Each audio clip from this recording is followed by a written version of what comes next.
Hello everybody. I picked up a group of graded NASCAR cards recently and I was delighted to get them for the price I was able to get them for. And they're of Jeff Gordon and Dale Earnhardt Sr. And a couple of the cards feature Dale Earnhardt Jr. and Kerry Earnhardt on their first cards. Some of these cards are the only card graded in that grade, meaning it's a Pop 1, as people say in the PSA community.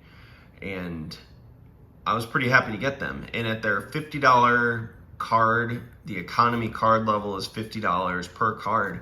You just won't be sending these caliber of cards in to get graded, because even in Gem Mint 10, they don't even usually meet the minimum grading fee. You won't even get your money back. So right now, these are value-based cards and something that you won't submit. So chances of seeing these come back in similar grades anytime, in a fresh slab just isn't likely, unless they get the economy or the bulk submissions back, or if the card prices increase. So I just want to show you, do a walk around of each one of these cards, tell you a little information. I took screenshots of the scan. After scanning the codes, I took screenshots of the information from PSA. And I'll just start out with the Jeff Gordons. And it's card number 64 from the 1995 Zenith Pinnacle set. This is one of my favorite sets. I've talked about it before in my videos, where in 1995 I purchased a few packs and I ended up pulling a Jeff Gordon helmet card out of one of the packs from one of my friend's tables. And I still have that card, and it's very special to me, and I've been able to pick that card up in a PSA 10 and in a PSA 9 since then. And there's another video showing that there was a little bit of an issue with the PSA 10, and if you want to search for that, you can search my channel, or if I remember, I'll put a link in this video to that video. So it's a really nice set. They're foil cards, so they're a little bit tougher to grade and to keep in perfect condition, and I'm really happy to have this. And the stats on this card is that this is the only Gem Mint 10 that exists, so that's really cool, and I'm happy to have it. And the same thing with the helmet card. At this point, that helmet card is the only PSA 10 that exists, so I'm happy to have that one too.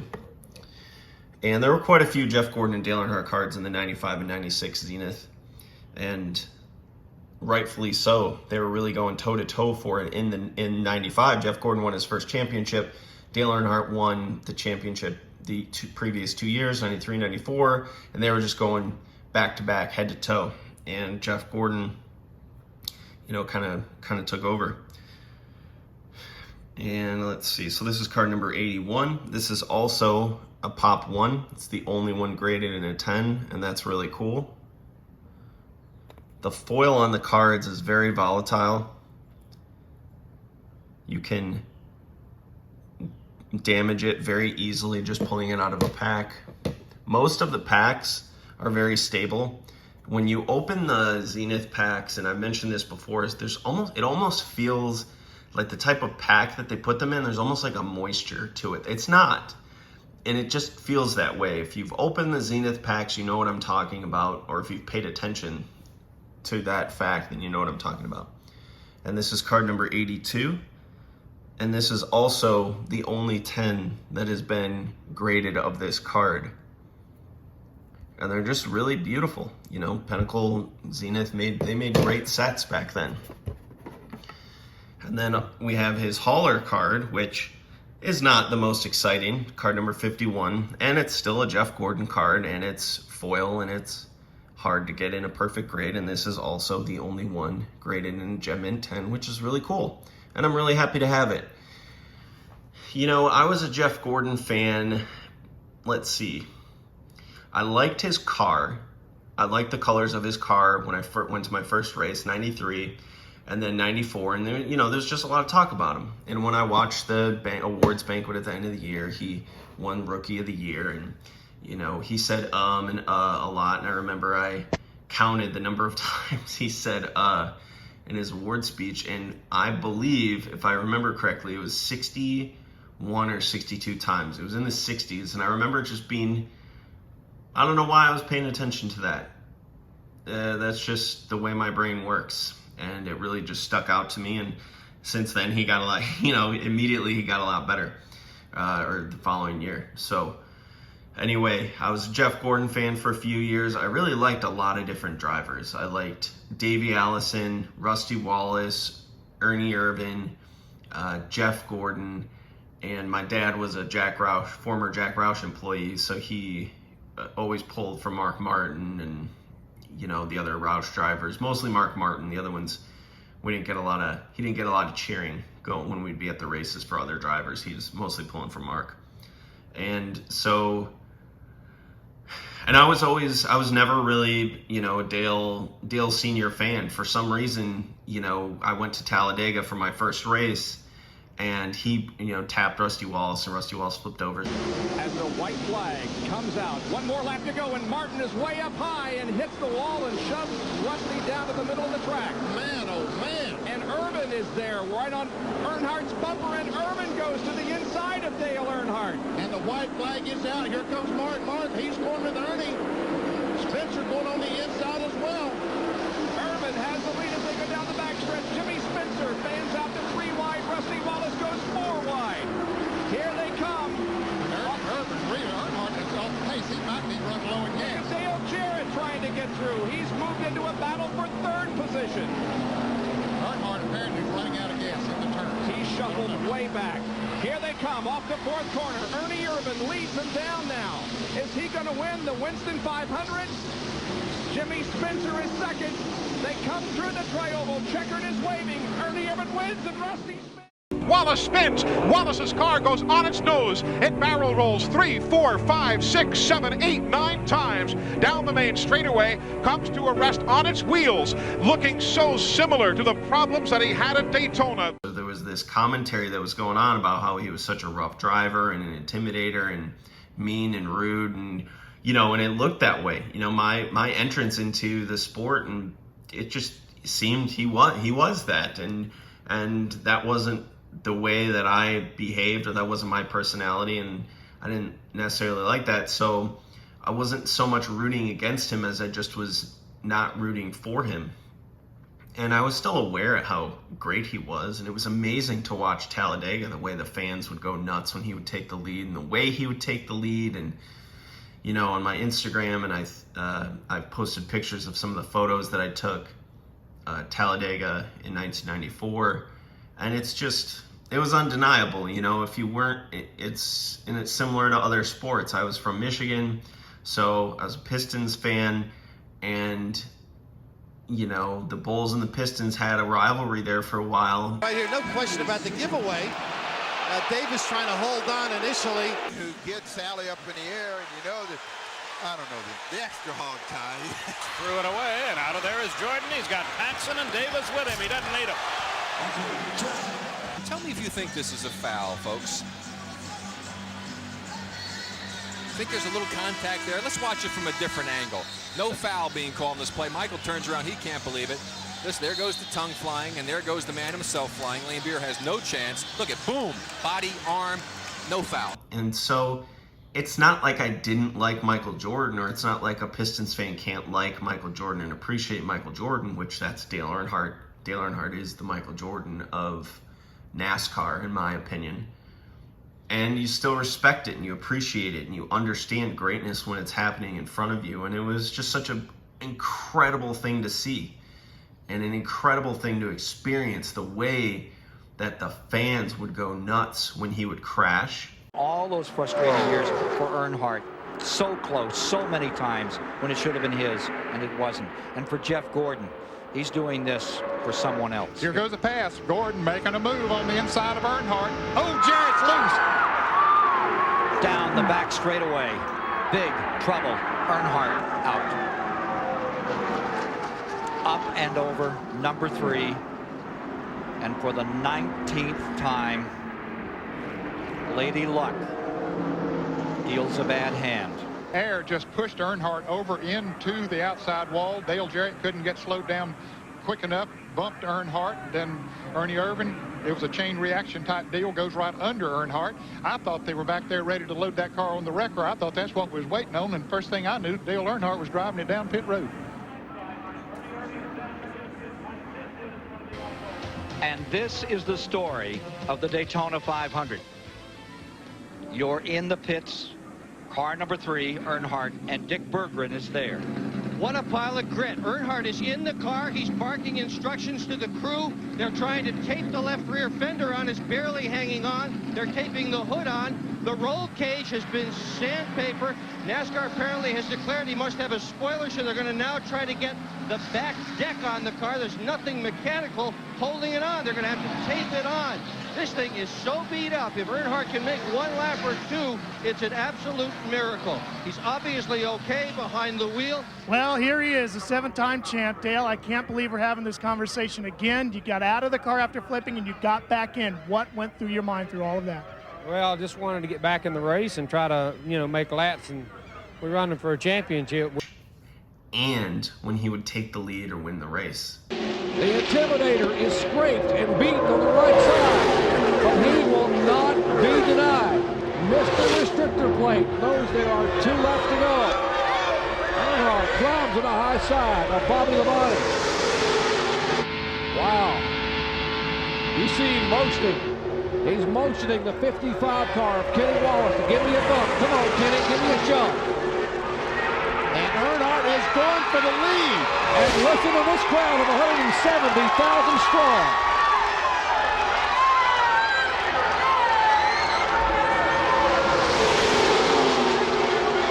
Richard Childress, both his cars running 1-2 as he comes for the white flag. Oh, Earnhardt loose. They're getting it out on the inside, so he's getting it back in. He's on the apron of the racetrack, Ned. He saves the race car up almost against Bobby Labonte. Dale Earnhardt Sr. has come from 17th spot in 4 laps to lead it on the final lap. But Kenny Wallace is in 2nd spot, followed by his teammate, Joe Nemechek. Nemechek was the pole sitter, and Kenny Wallace has likewise never won a Winston Cup race. 3 Chevrolets on the final lap at Talladega. $2.7 million and $1 million bonus for Dale Earnhardt if he can hang on. The No Bull 5 contender, Mr. Restrictor Plate, Dale Earnhardt comes down and will take his 10th career victory at Talladega in the Winston 500. A crash as they came across the start-finish line. Talladega has been Dale Earnhardt's track, but that may be the most impressive run I've ever seen. That was wild. We never gave up. He wanted some tires to tighten him up. It was just wonderful.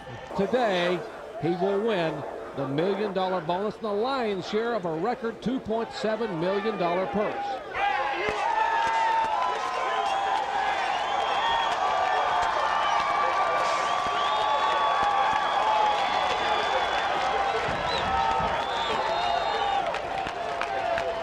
It was incredible. And I don't know what it would have been like if he weren't there. And man, all that being said, Jeff Gordon fan I was for a while. And then I liked a lot of drivers. I liked the sport. I liked everything about it. My main guys, Davey Allison, Ernie Irvan. Davey Allison, a half a lap to go. Let's watch and see if Davey Allison can win the Winston 500. He's in turns 3 and 4. He's on to the tri-oval, a short straightaway connecting turn 4 and the dog leg here in front of the grandstand. He's a few feet away from the checkered flag. There it is, Davey Allison wins! The sweetest victories are the first-time winners. What is it about Talladega that produces these first-time winners? The high sign from Dale Earnhardt. He leaned out the window and gave the okay sign to Davey. Said, young man, you drove yourself one heck of a race. I'll tell you, Jerry, this Haviland Motor Oil special here, I'm going to tell you what, this thing just been awesome all day. These guys did a super job on this car, and I could do anything I wanted to with it. I'm going to tell you what, I'm just tickled to death. Davey Allison coming after his father. Looks down inside as they take it high in turn number 2. Back straightaway, final time to decide it all here this afternoon. Now, Davey, what are you going to do? He's got less than half a lap to do. And they have enough lead. I believe this is going to be a battle between the father and son. I don't think anybody else can try it, but here he comes. He's going to do the it. Bottom. He's down low. Bobby Allison high. Davey Allison trying the inside move. Bobby Allison holds him off. They come to the stripe, and the winner of the 30th annual Great American Race, Bobby Allison. Davey Allison, his son, in second. Judy Allison ecstatic. What a tremendous family performance. Look at him, Bobby waving to Davey. You know, I predicted earlier in the week that he was going to be the man to beat, and he proved it today. And if I had to run second, I'm just glad I ran second to him. I admire him. I've admired him for a long time, and he's been a tough race car driver, and he's overcome a lot. And I just got to congratulate him. He drove a heck of a race. Davey Allison, Ernie Irvan. Ernie Irvan won the first race I ever went to, and he was one of the first die-cast cars I ever got, you know? So I paid attention to him. Plus, we shot Kodak film when we went to the races, so just made sense. Anyway, moving along. The 93, which is Jeff Gordon's rookie year, I loved action-packed football cards, so when I started liking racing, I noticed that they had action-packed racing cards, and I was all about it, and I wanted to get the gold cards out of the pack. Series 3 was the easiest to get. Series 1 was pretty expensive. I think Series 1 back in the 90s was $100 to $150 a box for an unopened box. After it was released, after it was all said and done, 93 you could get for $20, $30 a box, something like that. Or Series 3. Anyway, so I was happy to collect the multiple of the action pack sets. And this one was really cool to find because that helmet, the Rainbow Warriors helmet, is iconic in my opinion. This is different style. This is his rookie year helmet, and I think he did it in 94 as well. And then in 95, he had a much different, more ornate, cool designed helmet, or different designed helmet. I thought this was really great, and I love the fire suit, love the colors, and seeing that car in person was incredible. So all that to be said, this is a population of 2, so there's one other PSA 9 that exists of this card, and there are 2 PSA 10s. So that's really cool. I'm really happy to have that from his rookie NASCAR year. It's not his first card. His first card was the World of Outlaws, so 87, I think. And let's see, we have the 97 Race Sharks Hammerhead. It's a die cut card. First bite, which was like the first print run. Wheels would do stuff like that. And I know Tracks did like a first run. I think they did that as well. They would do like first run stamps on some of their cards, and you could just get them inside, the normal packs. But I think Wheels had separate boxes that were like first bite boxes, if memory serves me correctly, or first strike, depending on the product. So anyway, this is a population of 2. There are 2 PSA 9s that exist of this card, and there are none higher. And I appreciate this is an older grade. It's not an incredibly older grade by PSA, and they have that Mylar or whatever, the plastic coating, so the card will not move around. So that's really nice. So I'm very happy to have this one. And then moving on, we have the 97 Action Packed, which was, I think, the second year. I don't even know if they made Action Packed in 96. I know in 95 Action Packed Country and just regular Action Packed and stuff like that, which was still made by, it still had the really thick cards and everything. And then I think 97 was the first year. And, you can correct me on that. I'm just pulling these stats from my memory.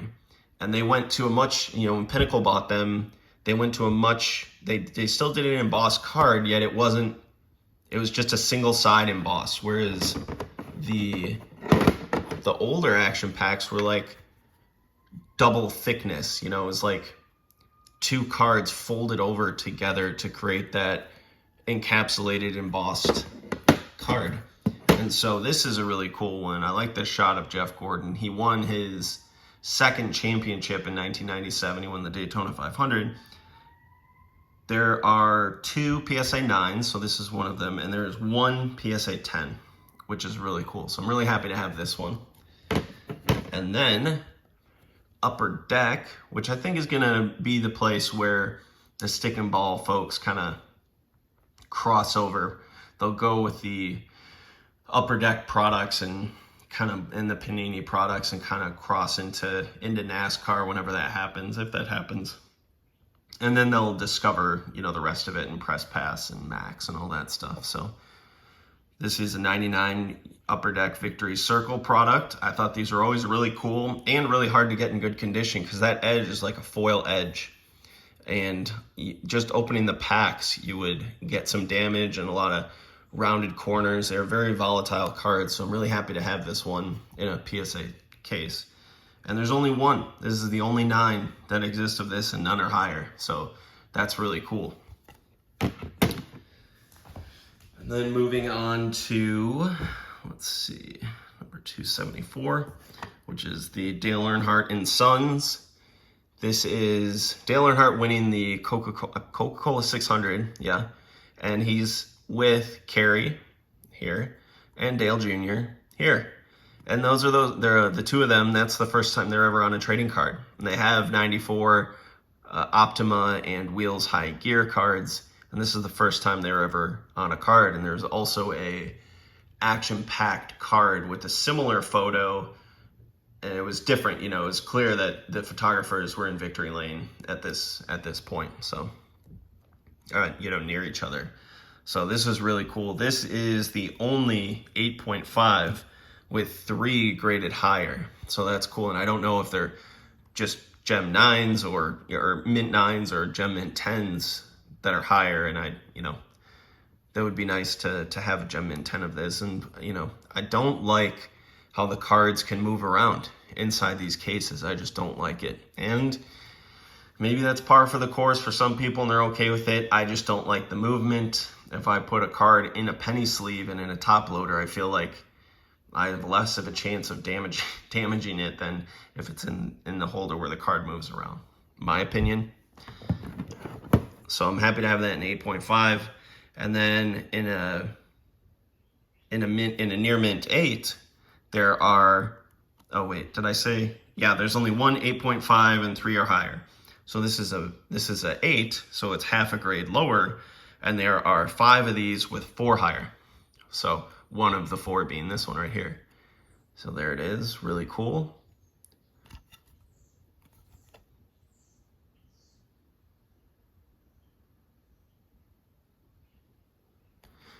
Really cool. And this is from the green set of 1993 Max, which is really neat. And then I have the Premier Plus. Premier Plus is one of my favorite sets from 1993 and then 94 and then going into 95. I collected all 3 of those years, bought multiple boxes of each.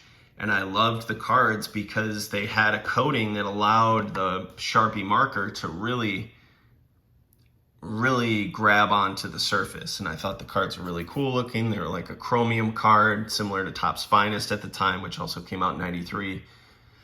It was very close. They just didn't have a refractor, which I thought was cool. So I have several of these already. I have 4 or 5 in a Mint 9, and then I have the Gem Mint 10, which there's only one Gem Mint 10 for right now, and I think that's really cool and really special. So this is their chromium version. I don't know how much more limited it was than the green version, and I believe it was more limited, although I don't know. And then there was another version of 93 Max which had a blue, they were paper cards, they were gloss paper cards, but they had it wasn't a chromium card, it was just a paper card with a multicolor accents for the 93, and I think for the text and things. So anyway, so there are 8 PSA 8s. I have 2 of them, which is really cool. And there are 11 higher. So I have either 5 or 6 that are 9, and then, 4 or 5 that are 9, and then 1 that is a 10. So right now, of the 19 cards that exist that are 8, 9s, or 10s, I have, what is that? Either 7 or 8. So really cool. So I'm really proud to have these. There's, like I said, population 8 of the PSA 8s. And then the Press Pass 2004 Press Pass Earnhardt Gallery. These are really cool cards. Kind of look like they printed like it was supposed to look like a painting. You can tell it's not just a clear photo. They took the photo and did some creative manipulation to it, and they're really neat. I think if somebody's collecting Earnhardt cards, there's a distinction between prior to February 2001 and after February 2001. Maybe the folks that are, really hardcore collectors will consider, the entire 2001 releases of his products part of his, racing cards that were released during his racing career, since more than likely all the decisions were made prior to his passing about what those cards are going to look like, the materials that were acquired and cut and put in the cards. There are a lot of decisions that had to be made to make these products, and I'm curious to see what people think. That's why I feel anything 2001 and before is considered during the lifetime of his career, and then anything after that is kind of a posthumous release. And they're really cool. Any way you get a Dale Earnhardt card is really neat, and they had little quotes about Earnhardt back on the back. I think some were quotes by Dale, and some are just of competitors, or I think one of these is a track based on or about Dale. So this is the DEG2, and this is a population of 1. This is the only 10 that's been graded of this, and it's right here. So that's really cool. And then there is the DEG3, which is also Pop 1. Really cool. So that's a Sears Point Raceway. There were no fans more passionate or loyal than Dale Earnhardt fans, and I'm inclined to agree. There he is with those gargoyles just hanging out by his car. Really cool. I always liked when he had a different sponsor, kind of like Burger King. And he had Mac Tool on his car before in the early 90s, and then he switched to Snap-on. So that was always interesting. Nothing wrong with it. I mean, it's just sponsorship situation. So this is Talladega. So this would be his last win.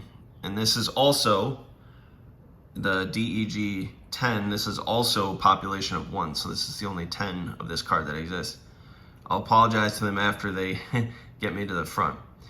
And I would imagine that was about his, his last 5 laps where he, of that race, the 2000 Die Hard 500, where he, passed like 15, 20 cars in the last few laps to win the race. So his last win, that's incredible last win in story. And it's really great to watch that and hear Benny Parsons going insane in the broadcast. It's really nice. It's really nice. It's really something to see and experience. So anyway, just wanted to show some of the cards that I just got. I think they're really interesting and really cool, and I'm glad and happy and proud to have them to add to my PSA NASCAR case. And if you're a NASCAR fan and you got to this point, thank you for watching, and I hope that you enjoyed this video. And if you'd like to see more, please hit the subscribe button, give this video a thumbs up, leave a comment in the comment section about cards you like, cards you saw in this video that maybe you like or that you have information about, and hit the bell notification when you subscribe, so you can get notified next time I release a video if you like them. So thank you very much, and I'll see you next time.